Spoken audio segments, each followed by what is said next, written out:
ஒரு ஊரில் ஒரு சின்ன பையன் இருந்தான்.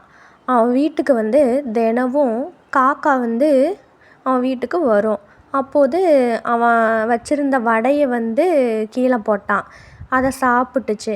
ஆனால் இந்த பையனுக்கு அந்த காக்காவை பிடிக்கணும்னு ரொம்ப நாள் ஆசை. அதனால் ஆனால் பக்கத்தில் போனோடனையுமே அந்த காக்கா பறந்து போயிடுச்சு. அதான் மாதிரி 2வது நாளும் அந்த காக்கா வந்துச்சு.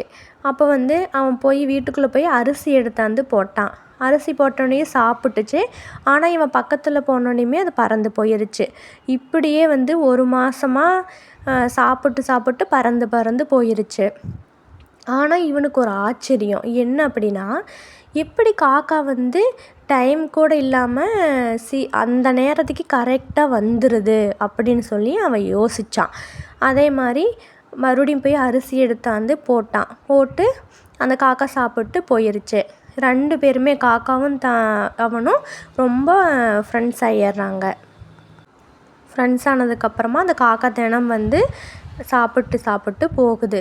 இதே மாதிரி நானும் இனிமேல் கரெக்டாக இருப்பேன் அப்படின்ட்டு, ஸ்கூலுக்கு கரெக்டாக நேரத்துக்கு போயிடுவேன், என்னோடய வேலையை கரெக்டாக முடிச்சிடுவேன் அப்படின்னு சொல்லி அந்த பையன் நினச்சி ஸ்கூலுக்கு கிளம்பிடுறான்.